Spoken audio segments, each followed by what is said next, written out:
Buenos días. Hoy vamos a ver la sesión número 2 de este seminario, Materialismo Histórico, y una cita, ¿cierto?, de Marx, que nos da el sentido del materialismo histórico, que es: los filósofos se han preocupado de interpretar el mundo cuando de lo que se trata es de transformarlo. En eso consiste el materialismo histórico, ¿verdad? Es la herramienta teórica, ¿cierto?, para el proletariado, para hacer o los trabajadores, la revolución social. Bueno, la bibliografía que di para esta ocasión fue el libro de Martha Harnecker, Conceptos elementales de materialismo histórico. Ya trabajé con este libro en los años 80, cuando era estudiante, porque en la Facultad de Economía de Chile, de la Universidad de Chile, en la época de la dictadura, estaban prohibidos los libros que tengan que ver con el socialismo, ¿verdad? Y entre ellos, bueno, el de Martha Harnecker. Entonces, en lo que soy experto es lo que vamos a ver en la próxima sesión, que es marginalismo austriaco y neoclásico, porque esa es la formación que dan en las escuelas de economía en todo el mundo, ¿verdad? Así que esto, materialismo histórico, lo aprendí fuera de la universidad. Bien, entonces vamos a hacer una breve introducción y vamos a pasar, ¿cierto? Ya podemos enfocar, Fernando, la pantalla ahí. Bueno, primero, las fuentes integrantes del pensamiento de Marx. Bueno, la filosofía clásica alemana, que ya vieron con Ángel, ¿cierto?, lo que es Hegel y la dialéctica, el socialismo utópico francés, Saint-Simon, ¿cierto?, y otros pensadores, el sacerdote católico que fue decapitado, Tomás Moro, etc. Y la economía política inglesa. Y aquí nos estamos refiriendo, ¿cierto?, a Adam Smith, David Ricardo, Stuart Mill. Y en eso nos vamos a enfocar, en lo que es la economía política inglesa. De allí va a partir Marx. Pero va a dar vuelta a la economía política inglesa. Y va a usar, ¿cierto?, lo que es el materialismo histórico, entendido como la ciencia de la historia. Hay un pasaje, ¿cierto?, de un libro de Marx, Conceptos elementales de economía política, del año 1859, que está en el libro de Martha Harnecker, en el último capítulo, que yo les dije que lean, ¿cierto?, del libro de Martha, que tiene que ver con materialismo histórico, donde dice Marx, sintetiza aquí lo que es el materialismo histórico como pensamiento. Dice Marx: en la producción social de su existencia, los hombres establecen determinadas relaciones necesarias e independientes de su voluntad. Relaciones de producción. Fijemos este concepto, relaciones de producción, que corresponden a un determinado estadio evolutivo de sus fuerzas productivas materiales. Daremos este segundo concepto, relaciones de producción y fuerzas productivas. La totalidad de esas relaciones de producción constituyen la estructura económica de la sociedad, es decir, la base económica, la infraestructura. Daremos el tercer concepto, que es la base real sobre la cual se alza el edificio jurídico y político, y a la cual corresponden determinadas formas de conciencia social. Guardemos este cuarto concepto, que es, ¿cierto?, el edificio jurídico y político de la sociedad, que no es otra cosa que la superestructura. Vamos a relacionar entonces lo que es la estructura económica, las condiciones materiales de producción, y la superestructura. Bueno, decíamos, ¿cierto?, que vamos a partir con lo que es la economía política. ¿Qué se entiende por economía política? Y eso lo va a tomar Marx. Como la ciencia de las leyes sociales que rigen la producción y la distribución de los medios materiales que sirven para satisfacer las necesidades humanas. Consumo. Lo que está en negrita son los tres elementos del proceso económico: producción, distribución y consumo. Y Marx va a estudiar a través de lo que es el materialismo histórico los medios de producción, que nos estamos refiriendo al sistema tribal, esclavista, al feudal y al capitalista. Nos concentraremos, ¿cierto?, en lo que es el modo de producción capitalista. Las economías a lo largo de la historia humana han sido básicamente economías de subsistencia, donde la producción y consumo son iguales, o hay un poco de nivel de excedente. El excedente económico en el sistema tribal, en el esclavista y en el feudal, existe, pero es muy pequeño comparado con el excedente económico de lo que va a ser el modo de producción capitalista. Ese excedente económico toma la forma de ahorro e inversión, es decir, de acumulación de capital. Y es la lucha por ese excedente económico, ¿cierto? ¿Qué tal? ¿Cómo va? Es la lucha por ese excedente económico, ¿cierto?, lo que da origen, ¿cierto?, a lo que es la lucha de clases. ¿Qué tal, chicos? Un gusto que estén aquí. Comenzamos. Estamos con una introducción, así que no se perdieron demasiado. Perfecto. ¿Está? Hicimos una breve cita, ¿cierto?, de el texto de Marx, que está en los conceptos elementales del materialismo histórico, que está en el último capítulo de Martha Harnecker, sobre en qué consiste, ¿cierto?, el materialismo histórico. ¿Está? Bueno, entonces, la lucha de clases se manifiesta en la disputa por este excedente económico, que va a tomar la forma, ¿cierto?, de plusvalía, ¿está? ¿Ok? O en términos más generales de lo que es Producto Bruto Interno. Pero ese Producto Bruto Interno, a nivel del curso de hoy día, se disputa entre ¿quiénes? Entre los trabajadores y los capitalistas. ¿Está? Pasemos, ¿cierto?, a la otra diapositiva. Y aquí en esta introducción quiero dejar claro algunas ideas que ustedes deberían tener claro, porque viven en una economía capitalista y muchas veces vivimos en una economía capitalista y no sabemos cuáles son las características de esa economía capitalista. Buen día. Buen día. Bueno, la economía capitalista tiene 4 características. Una primera característica es que el lucro o la búsqueda de la ganancia es el motor de la actividad económica. Esto se nos presenta a nosotros hoy como algo natural, pero no fue siempre así. Es más, la usura, ¿cierto?, era condenada por la hoguera, por la Iglesia Católica. No era algo bien visto, ¿cierto?, lo que es la búsqueda de la ganancia.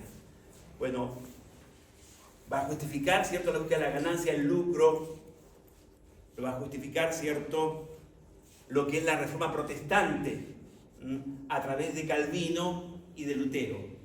Hay que accionar riquezas en el mundo o en la tierra para irse ganando, ¿cierto?, tesoros en el cielo. Es decir, Max Weber va a hablar sobre esto, sobre la influencia de la reforma protestante en el surgimiento del capitalismo y en particular, ¿cierto?, en esta concepción, ¿cierto?, ideológica, ¿cierto?, de la búsqueda de la ganancia. Una segunda característica de la economía capitalista es la propiedad privada de los medios de producción, que es justamente lo que permite a los capitalistas o a los terratenientes apropiarse de ese excedente económico que hicimos referencia sin trabajar. Una tercera característica de la economía capitalista es la existencia del trabajo asalariado. ¿Y qué significa trabajo asalariado? Trabajadores libres para vender su fuerza de trabajo. ¿Qué existía en el modo de producción feudal? En el modo de producción esclavista, esclavos y siervos. Justamente lo que trajo el capitalismo o la revolución burguesa, ¿cierto?, fue la liberación de la fuerza de trabajo para que pueda vender libremente, ¿cierto?, esta fuerza de trabajo se puede vender libremente en un mercado de trabajo. Si la fuerza de trabajo es una mercancía que se compra y se vende. Marx va a analizar esto en su libro Trabajo, Asalariado y Capital. ¿Tá? Y una cuarta característica de la economía capitalista es que es el mercado, ¿cierto?, el mecanismo de distribución dominante. No fue siempre así. Es decir, el mercado existía, pero ocupaba un rol marginal en las sociedades esclavistas y en la sociedad feudal, donde el modo de distribución es la tradición y la autoridad. El mercado cumple un rol secundario. Hoy día se nos aparece como algo natural. Bien, continuemos. Después de esto vamos a hacer una pequeña pausa, Fernando, para así intercambiar con los compañeros, y después seguimos la grabación después de eso. ¿Tá? Bueno, esto es una introducción para entrar después a lo que nos interesa, ¿cierto? Cosas que ustedes deberían saber, digo yo. Bueno, entonces veamos las etapas del desarrollo económico capitalista. El desarrollo económico capitalista es algo relativamente reciente. La especie humana, ¿desde cuándo está aquí en este planeta Tierra? Desde hace 3 millones de años. ¿Tá? Bueno, y el capitalismo tiene de existencia 300 años. Entonces, con el descubrimiento de América y expansión del comercio, comenzará a desintegrarse el orden feudal. Y vamos a tener una etapa de transición del feudalismo al capitalismo. Esta etapa de transición se conoce con el nombre de mercantilismo. ¿Tá? Lo que hacen los ingleses, por ejemplo, en este periodo histórico, que abarca entre el siglo XVI y XVIII, ¿cierto?, es mercantilismo.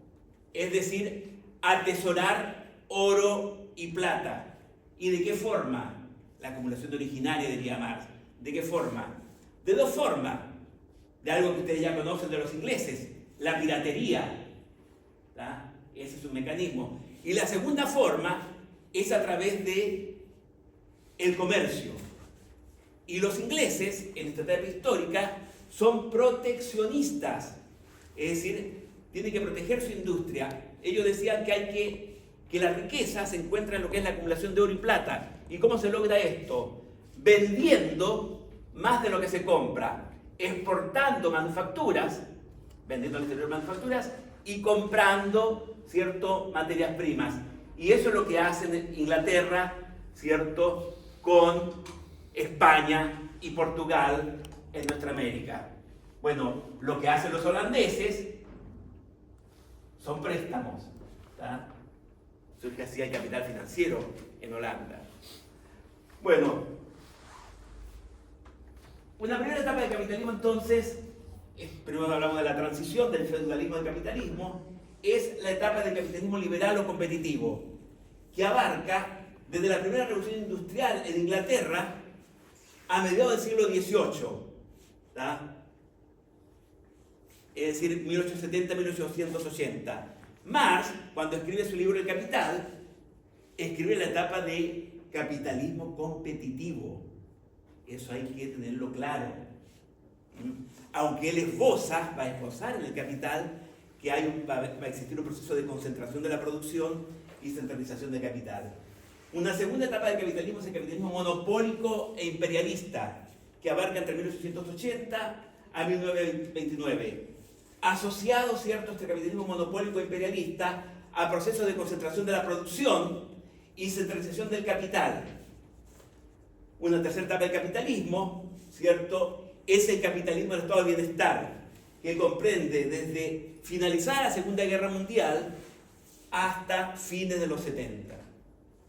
Y una cuarta etapa del capitalismo que hoy día estamos viendo su desintegración, ¿cierto? Hoy día estamos en etapa de desintegración de esta cuarta etapa, lo que van a ver ustedes con Ángel del capitalismo tardío, ¿tá?, que es la globalización neoliberal, que hoy está en crisis, ¿cierto?, que comprende una financiarización y procesos de valorización financiera. Bueno, ¿cuándo comienza esta cuarta etapa? En 1979, con la señora Margaret Thatcher, y que después sigue en Estados Unidos con Ronald Reagan. Bueno, colocamos el año 73 porque primero se utilizó como conejillo de indias de esta cuarta etapa, ¿cierto?, que es la etapa neoliberal, de globalización neoliberal. Se tomó como conejillo de indias a Chile, ¿cierto?, con los Chicago Boys. ¿Tá? Bueno, haciendo esta introducción, entonces, pasamos, ¿cierto? ¿Te puedo hacer una pregunta? Sí. El punto 2 coincide con el escrito Imperialismo, etapa superior del capitalismo de Lenin. A ver, vamos a ver atrás. No, es posterior. Es posterior. Sí. Por eso dijimos 1980-1929. ¿Tá? Siguiendo a Lenin, estaríamos en la etapa imperialista. ¿Tá? Es decir, aquí hay una mezcla de marcos teóricos en todo caso. ¿Tá? Bien. ¿Vamos? Bueno, sigamos. Bueno, entonces vamos a comenzar ahora directamente con lo que es materialismo histórico. Ya lo dijimos a ustedes que se guardan los conceptos de relaciones de producción, fuerzas productivas, estructura económica, ¿cierto? Y superestructura. Bueno, para analizar lo que es el proceso de producción, veremos lo que son los elementos del proceso de trabajo. El trabajo, ¿cierto?, es el creador de riqueza, es el creador de valor. Y en esto coincide, lo va a plantear en primer lugar el señor Adam Smith. Adam Smith va a plantear, ¿cierto?, un liberal, que la riqueza de las naciones se encuentra en lo que es la división social del trabajo. Por tanto, es central analizar lo que es el proceso de trabajo, porque el trabajo es el que crea valor, es el que crea riqueza. Los elementos del proceso de trabajo son la fuerza de trabajo, ¿cierto?, la fuerza de trabajo y los medios de producción. ¿Tá? Los medios de producción tendrían a ser, en términos amplios, lo que es capital y recursos naturales. Bueno, esos medios de producción se aplican sobre un objeto de trabajo. Puede ser, ¿cierto?, si tomamos la producción de trigo, se aplica sobre lo que es la producción de trigo, sobre la tierra para producir trigo, ¿tá?, que sería la materia bruta, ¿tá? Y la materia prima podría ser la harina, por ejemplo, ¿tá?, para producir lo que es el pan. Bueno, y los medios de trabajo se pueden analizar en sentido estricto y en sentido amplio. En sentido estricto son los instrumentos y las máquinas, en sentido amplio son los edificios, rutas, canales, etc. Parte de lo que vendría a ser la infraestructura. ¿Tá? Entonces, esos son los dos elementos principales del proceso de trabajo, sintetizando: la fuerza de trabajo y los medios de producción. En términos de las categorías analíticas tradicionales o del enfoque neoclásico, sería capital, trabajo y tierra. ¿Tá? Bueno, continuemos. Bueno, va a decir cierto Marx que la propiedad privada de los medios de producción es el origen de toda explotación. Y para eso tenemos que analizar lo que es la estructura económica. ¿Tá? Tenemos que analizar lo que es la estructura económica.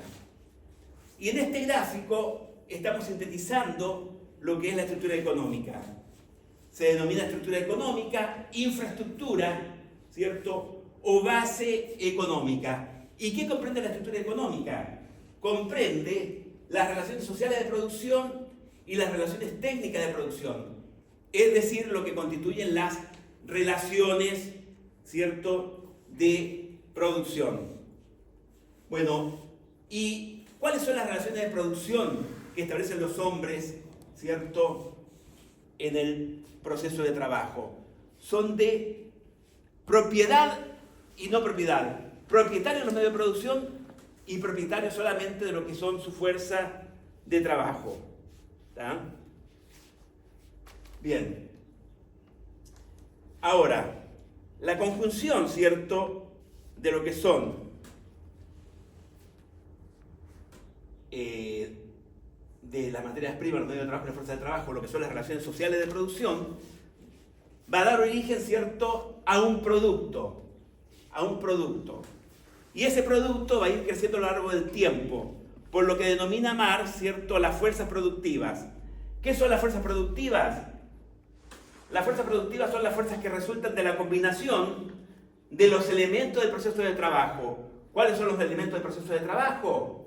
La fuerza de trabajo, ¿cierto?, y los medios de producción.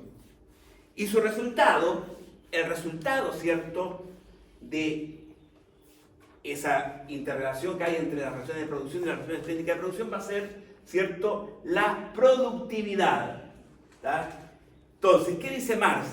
A lo largo del tiempo crece la productividad del trabajo.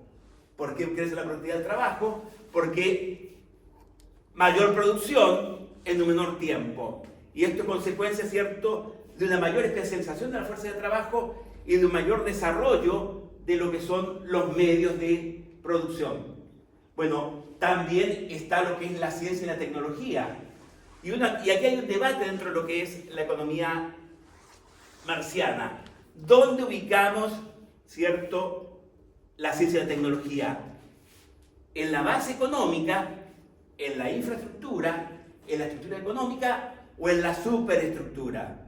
Bueno, yo soy partidario, al igual que Althusser, ¿cierto? Gramsci plantea en la superestructura. ¿Tá? Althusser dice en la base económica, porque justamente, ¿cierto?,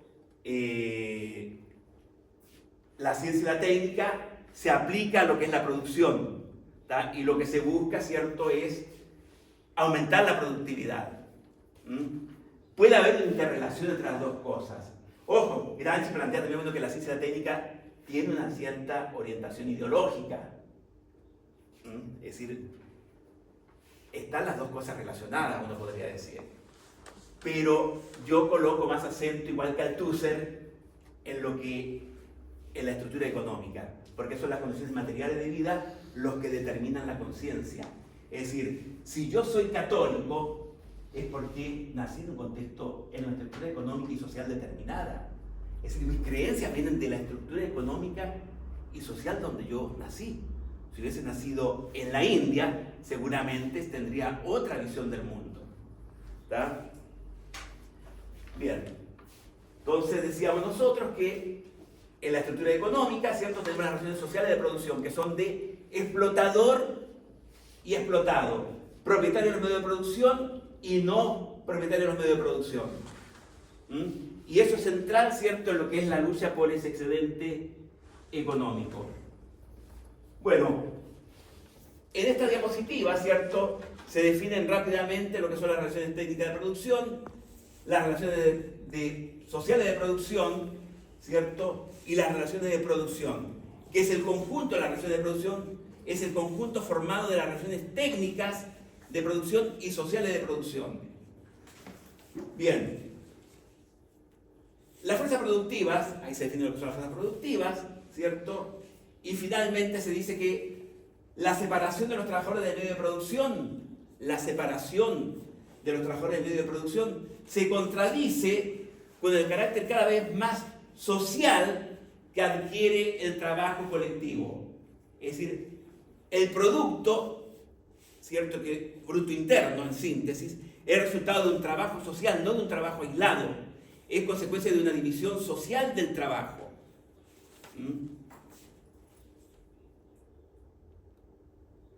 Bueno, y aquí está, ¿cierto?, usando los principios de la dialéctica, lo que plantea Marx de la unidad y lucha de contrarios.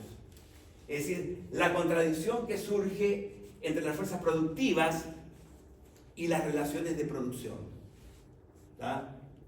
Entonces va a plantear Marx: la contradicción fundamental del capitalismo es la contradicción entre el carácter cada vez más social de las fuerzas productivas, es decir, el producto resultado de una división social del trabajo, ¿cierto?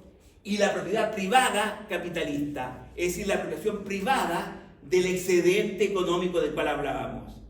Es decir, hay un carácter social de la producción, pero una apropiación privada, ¿cierto?, del excedente. Y la producción se va concentrando a plantear Marx. Aunque Marx vive una etapa de capitalismo competitivo, ya esboza, ¿cierto?, lo que es la concentración de la producción y la centralización de los medios y la centralización del capital, perdón. Bueno, la concentración de la producción, ¿a qué estructura de mercados da forma? A los monopolios y a los oligopolios, que tendría que ver con lo que vos señalaste, ¿cierto? Esa otra etapa del capitalismo. ¿Está? ¿Ok? Bueno, ahora, esta contradicción fundamental, ¿cierto?, del capitalismo, que es la contradicción del carácter cada vez más social de las fuerzas productivas y la propiedad privada, ¿cierto?, de ese excedente económico, va a dar origen a otras tres contradicciones. Primero, la contradicción entre la organización de la producción dentro de la fábrica y la anarquía de la producción en el seno de la sociedad. Es decir, la ley ciega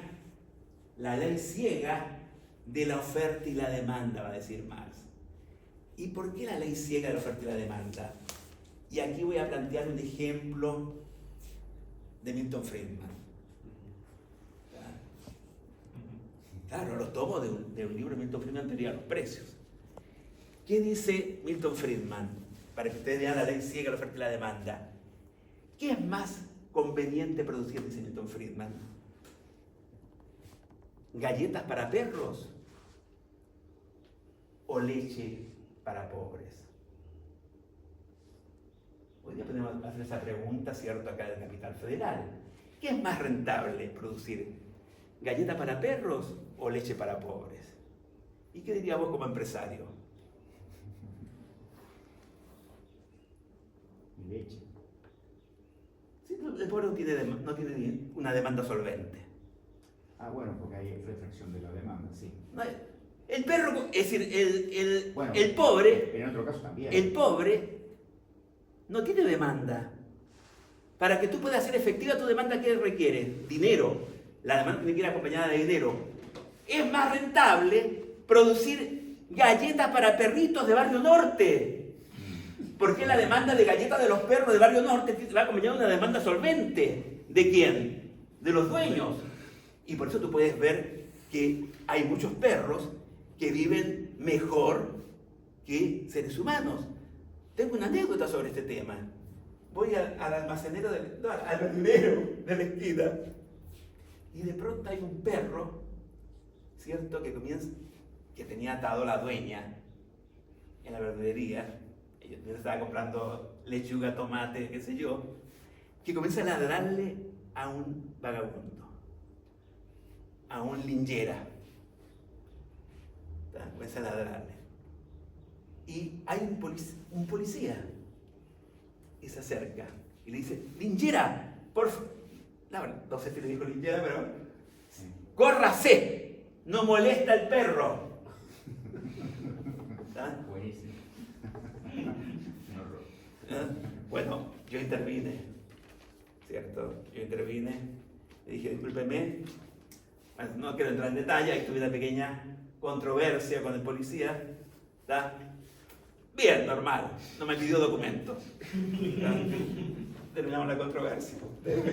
Claro, es más rentable, bueno, esa es la anarquía de la oferta y la demanda. ¿Está?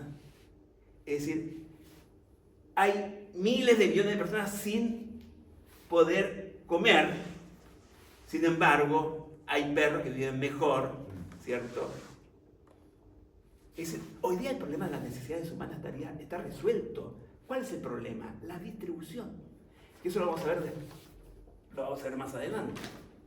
Bueno, una segunda contradicción que surge a partir del problema fundamental de la contradicción fundamental del capitalismo es la contradicción entre la producción y el consumo, que surgen crisis de sobreproducción. Hoy tenemos en el mundo una crisis de sobreproducción. Estados Unidos no tiene dónde meter sus productos. China tampoco tiene dónde meter sus productos. Y Estados Unidos no quiere más productos chinos. Cierra el comercio. Estados Unidos. Con China. ¿Tá? Pero hoy hay una lucha, una disputa por los mercados. Tenemos una crisis de sobreproducción, de abundancia. El problema es de distribución. Y esto lo vamos a ver más adelante, muchachos. El 0,1% de la población mundial emite tanto dióxido de carbono como el 51% de la población mundial. El 0,1%. El 10% de 8.000 millones es... ¿Cuánto es de 8.000 millones? 800 millones. ¿Cierto? El 10%. El 1% son 80. Y el 0,1 son 8 millones. De tipo, emiten tanto dióxido de carbono como la mitad más uno de la población. Bueno, Es decir, de los pobres. Viajan en sus jets propios y eso contamina. A ustedes les muestra eso la irracionalidad del sistema de producción. ¿Tá? Bueno, y tercera contradicción entre el proletariado y la burguesía. Crece el ejército de reserva industrial, ERI significa ejército de reserva industrial, crece el ejército de reserva industrial, es decir, la población desocupada o sobrante población. ¿Tá? Parece que aquí en Argentina quiere reducir la población, ya lo dijo un ejecutivo, el principal asesor del presidente de la República, que el problema en Argentina son los argentinos. ¿Vieron ese video? Reiner. Claro, el que vos señalas, ¿cómo se llama? Reiner. Damián El Reiner. problema de la Argentina son los argentinos. Sobreproducción, así como sobraba producción en la época del descubrimiento de América. Y que finalizó con el genocidio a los pueblos originarios. Bueno, crece el ejército de reserva industrial y crece la composición orgánica del capital. O es composición orgánica del capital. Es decir, se utiliza cada vez más maquinarias por unidad de trabajo. Bueno, y se puede prescindir, ¿cierto?, de la fuerza de trabajo. Inteligencia artificial. ¿Cuál es el problema? ¿Quién tiene el control sobre qué cosa? Sobre los medios de producción. Y ese es el problema. Aumenta la riqueza, crece el Producto Bruto Interno, un gran mito de la economía, dice, para estar mejor tenemos que crecer. Crecimiento para los neoliberales, o neoclásicos, o austríacos, etc., es casi sinónimo de justicia social. El problema no es el crecimiento, es el problema de la distribución. Ya lo vamos a ver después. Si todos consideramos lo mismo que consumen los norteamericanos, se requeriría la atmósfera de 7 planetas Tierra. Imposible. Muy bien. Sigamos. Bueno, vamos a hacer una pequeña pausa, Fernando. A partir del desarrollo de las fuerzas productivas, va a decir Marx, las relaciones de producción empiezan a ser inadecuadas para la expansión de las fuerzas productivas. Comienzan a obstaculizar y frenar su desarrollo. Por otra parte, el desarrollo de las fuerzas productivas se ve favorecido y estimulado cuando las relaciones sociales de producción corresponden al grado de desarrollo de las fuerzas productivas. Recuerden ustedes que las relaciones sociales de producción son las relaciones que se establecen los hombres en el proceso de trabajo, que son relaciones de explotador y explotado. Las relaciones que establecen los hombres con los medios de producción. ¿Ah? Bueno, ¿y cuál va a ser el elemento que va a permitir resolver esta contradicción? Y lo dice Marx en el Manifiesto Comunista. El motor que va a permitir romper esta contradicción para superarla y desarrollar aún más fuerzas productivas y que las relaciones de producción se adapten a las nuevas condiciones es la lucha de clases. Ese es el motor de la historia, va a decir Marx. Esa pugna entre unidad y lucha de contrario. que en filosofía se puede hablar del, ¿cierto?, la vida y la muerte, en física la ley de entropía, ¿tá? Tiene distintas formas, el yin y el yang, dirían los chinos, qué sé yo. Bueno, y ahí tenemos un, ¿cierto?, lo que es la infraestructura, donde están las relaciones de producción, en la infraestructura o base económica, y ahí faltaría, ¿cierto?, las fuerzas productivas. ¿Tá? Cuando estamos hablando de la estructura económica, estamos hablando de las relaciones de producción, ¿tá?, y de las fuerzas productivas. Esa es la base económica sobre la cual ¿cierto?, se conforma la estructura económica, ¿tá?, del capitalismo. Bueno, sobre esa estructura económica, sobre esas condiciones materiales de producción, ¿cierto?, se va a levantar una superestructura. ¿Tá? La superestructura, ¿cierto?, comprende lo que es la estructura jurídico-política y la estructura ideológica. ¿Vamos? Eso es lo que comprende la superestructura. Y aquí aparece, ¿cierto?, una segunda ley, diría Oscar Lange, ¿cierto?, y que también lo menciona Marta Harnecker, de la sociología. Tenemos por acá la segunda ley.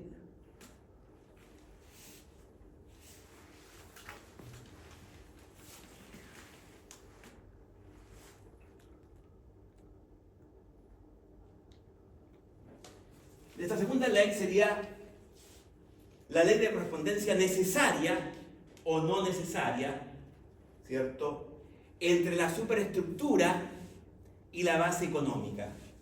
¿Tá? La superestructura no puede ser arbitraria, está adaptada a la estructura económica, al modo de producción predominante en una época histórica dada.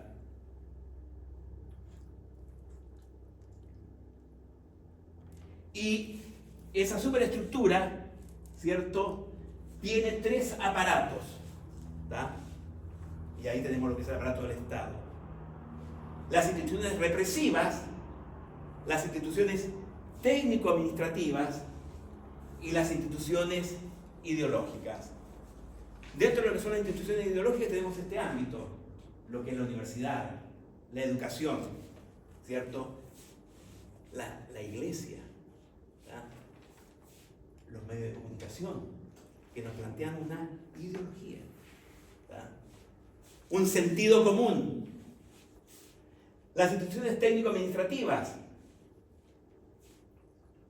el gobierno, la administración pública. Las instituciones represivas, el ejército, la policía, la gendarmería, las cárceles, la justicia. ¿Tá? Bueno, estas tres instituciones están dialécticamente relacionadas. ¿Tá? Y va a hablar Marta Harnecker, ¿cierto? Es una psicóloga. Marta Harnecker es psicóloga, fue militante de la Acción Católica y en los años 60 tuvo una transformación en su vida. Viajó a Francia y ahí conoció a Althusser y comenzó a cambiar Marta Harnecker. Y de militante de la Acción Católica se transformó en marxista, ¿cierto? Y falleció en Canadá. Marta Harnecker tiene doble nacionalidad, Marta Harnecker, chilena-cubana. Nació en Chile, pero vivió siempre en Cuba y finalmente bueno, se casó con un canadiense, marxista igual que ella, ¿cierto? Y falleció hace poco tiempo en Canadá. Bueno, entonces, ese es el aparato, ¿cierto?, del Estado, esas tres instituciones. Ahora, y desaparecerá, dice Marx, cuando desaparezcan las condiciones de explotación, para dar base a una asociación libre de productores iguales. Y hemos tenido diferentes tipos de Estado. El Estado esclavista, en Grecia, en Roma, ¿cierto? el Estado feudal, decía Luis XV o Luis XIV, vamos a corregir, yo soy el Estado, ¿tá? Luis XIV, no sé si fue Luis XIV o Luis XV, ¿tá? Y el Estado burgués, que es lo que estamos viviendo, ¿cierto?, en la actualidad. Bueno, y un Estado socialista, es la visión, ¿cierto?, de Marx en un futuro. Ahora, no hay que confundir Estado con las formas de gobierno. Son dos cosas distintas. En la sociedad esclavista existía la monarquía, había un Estado, una forma de gobierno aristocrática, cierta forma de gobierno, monarquía, forma de gobierno aristocrática, república. ¿Quién escribió la república? Platón, ¿verdad? República y también democracia. Es decir, en el Estado esclavista pueden coexisten las distintas formas de, ¿cierto?, de gobierno. Entonces no confundir Estado con forma de gobierno. ¿Estamos? De lo que se trata, va a decir Marx, no es cambiar la forma de gobierno, sino que cambiar el Estado. Destruir el Estado. ¿Qué Estado hay que destruir? El Estado burgués. El Estado feudal se armó sobre la destrucción del Estado esclavista. El Estado burgués sobre la destrucción del Estado feudal. Y el Estado socialista futuro será sobre la destrucción del Estado burgués. Los esclavos, ¿cierto?, en el Estado democrático de Grecia, no gozaban de ningún derecho y constituían una clase oprimida. Los esclavos en Grecia no eran considerados humanos. Hoy tenemos un discurso donde hay un cierto sector social que no es considerado humano. Se plantea a nivel de discurso dominante. No son humanos. Se quiere instalar el sentido común. ¿Tá? Ahí hay todo un debate sobre fascismo y no fascismo. ¿Tá? Tecnofascismo, no sé. Bueno, es un debate que hoy tiene que dar la sociología. Tecnofeudalismo. ¿Tá? Bueno, y ahora veamos las diapositivas.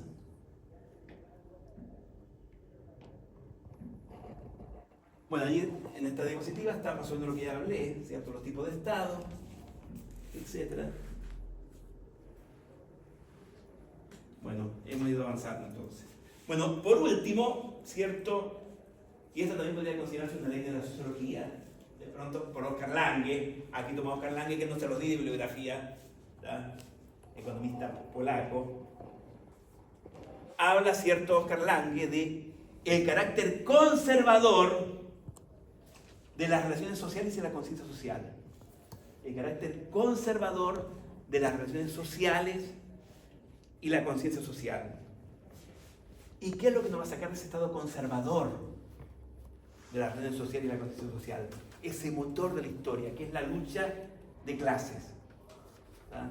Eso es lo que nos va a sacar de esa pasividad. ¿Tá? Y hay distintos tipos de luchas de clases. Y hay que dar la lucha de clases en esos tres terrenos. Es lo ideal. La lucha de clase sindical, que está limitada a objetivos económicos, aumento de salarios, mejores condiciones de trabajo, ¿cierto?, vacaciones, etc. Es importante la lucha sindical, que es más inmediata. Es importante, hay que darla. Pero no nos quedemos con eso. La lucha ideológica, justamente es lo que se está dando hoy día, de querer cambiar ese sentido común, ¿cierto? De destruir lo poco que tenía Argentina de capitalismo, estado de bienestar. Cambiar ese sentido común. La lucha ideológica, ¿tá? Y la lucha política. ¿Tá? La lucha política. Bueno, estas tres tipos de lucha hay que articularlas, ¿cierto?, para destruir el Estado burgués y pasar a un nuevo tipo de Estado. Iba a decir, ¿cierto?, Lenin, y aquí es importante, que no hay práctica revolucionaria sin teoría revolucionaria. Y para eso es fundamental, ¿cierto? Para esa práctica revolucionaria es fundamental, ¿qué cosa? El sindicato y la militancia del partido político. Por eso, ¿cierto? Es que, ¿cierto? No están llevando a lo que es el individualismo, para que no haya ni militancia sindical ni partido político.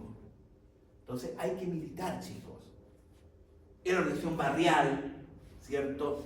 En derechos humanos, en la organización sindical, etc. En el ámbito, a nivel estudiantil, asociarse a lo que es, o sea, al colegio de sociólogos, ¿tá? Es decir, organizarse, ¿tá?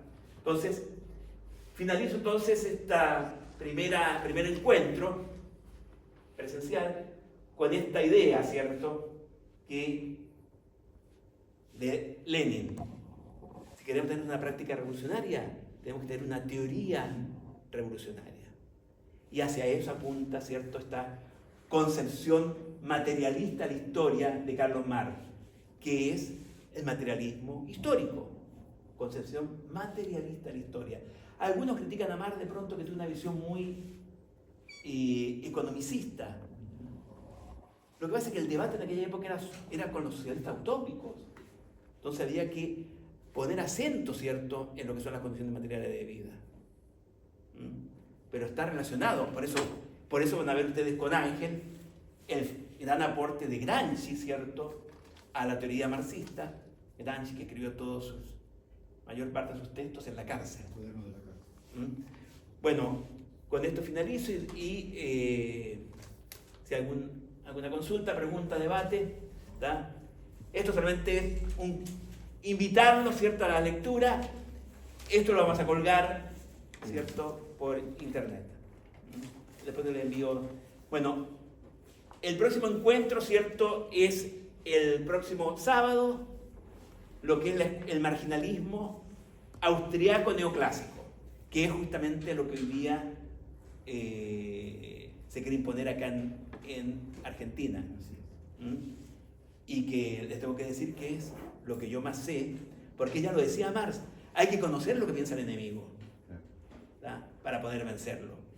Entonces, en eso me formé yo, en marginalismo austriaco neoclásico, y estudié eso. Fui encargado del área de microeconomía de la universidad. La microeconomía es la parte más ortodoxa de la economía neoclásica austriaca. Bueno, les dejo las palabras, ¿cierto? ¿Presencial el sábado que viene? Presencial es el sábado que viene, que es marginalismo austriaco neoclásico, ¿cierto? Y la otra, y después van a ser todas virtuales, me parece.